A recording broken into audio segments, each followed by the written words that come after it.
राम राम आहे ना.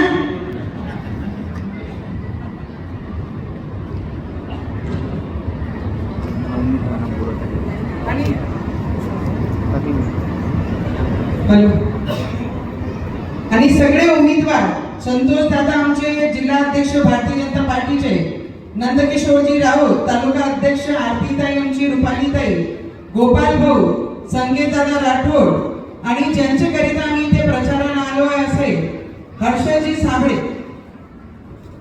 हर्षची काळजी करू नको. बिबडे भाऊनी खूप चांगलं पद्धतीने आणि चौहान साहेबांनी जेव्हा मी तिथे बसली तेव्हा त्यांनी एकच सांगितलं, बिहारमध्ये 25 वर्षाची मुलीला भारतीय जनता पार्टीने तिकीट दिली आणि त्या यंग मुलीला आज आमदार म्हणून वन ऑफ दी यंगेस्ट मुलगी त्या बिहारमध्ये आमदार म्हणून आज त्या विधानसभेत चालली आहे. मला वाटते की भारतीय जनता पार्टी जेव्हा आमचे देशाचे प्रधानमंत्री एक नारा देतात, यंग इंडिया, आणि येणारा भविष्य यंग इंडिया यंग लोकांच्या हाती आहे, आणि भारतीय जनता पार्टी प्रत्येक यंग कार्यकर्त्याला, बरेचसे लोकांनी, मी जेव्हा मूर्तिजापूरमध्ये आली तर मी रोडवर काही वेळ उभी होती, त्यांच्यासोबत बोलत होती, आम जनतेसोबत बोलत होती. बिबडे भाऊ, आपण सांगताय की आमचा उमेदवार असा आहे की एकही व्यक्तीसोबत भांडण नाही आहे. आमचा उमेदवार, लोकांनी सांगितलं, जेव्हा मला फोन आले त्यांनी सांगितलं की प्रत्येक वाढदिवसामध्ये तो उमेदवार धावून येते आमच्याकडे आणि तो शुभेच्छा देते. आपला भारतीय जनता पार्टीचा उमेदवार असा आहे की गुंडेगर्दी करत नाही. बिबडे भाऊनी म्हटलं की जब तक हम हैं तब तक मूर्तिजापुर में कोई दंगे नहीं होंगे.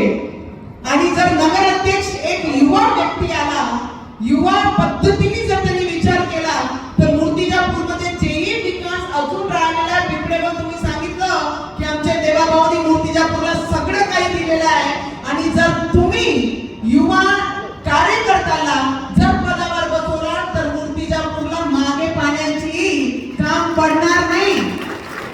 कारण जर शहराचा विकास, गावाचा विकास करायचा असेल तर ग्रामपंचायत पासून, जिल्हा परिषद पासून, नगर परिषद पासून आमदार जर तुमचे आहे, आमचे मुख्यमंत्री जर भारतीय जनता पार्टीचे आहे, देशाचे प्रधानमंत्री आपले आहे, तर खालचे सगळे एनओसी, जर तुम्हाला रोड करायचा आहे, तुम्हाला सभागृह करायचं आहे, तुम्हाला विहार करायचं आहे, तुम्हाला मंदिर करायचं आहे, तर तुम्हाला खालचे नगर परिषदचे एनओसी लागण. तेव्हा आमचे दादा तुम्हाला ते निधी उपलब्ध करून देऊ शकतो आणि आपल्या मूर्तिजापूरच्या प्रत्येक क्षेत्राचा, प्रत्येक वाडाचा विकास होऊ शकते.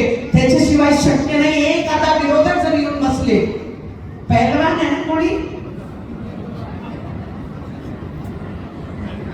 चौहान साहेब, तुम्ही बरेचसे पहिलवांना डच्चू दिला या पूर्ण महाराष्ट्रामध्ये, आणि मैदानामध्ये चित्त कसं करायचं तुम्हाला चांगल्या पद्धतीने येत आहे. आणि इकडे जे पहिलवान उभे आहेत त्याला चित्त करण्यासाठी आमचे चौहान साहेब आले. चौहान साहेबांसाठी जोरदार टाळ्या वाजवण्याचं अभिनंदन केलं पाहिजे.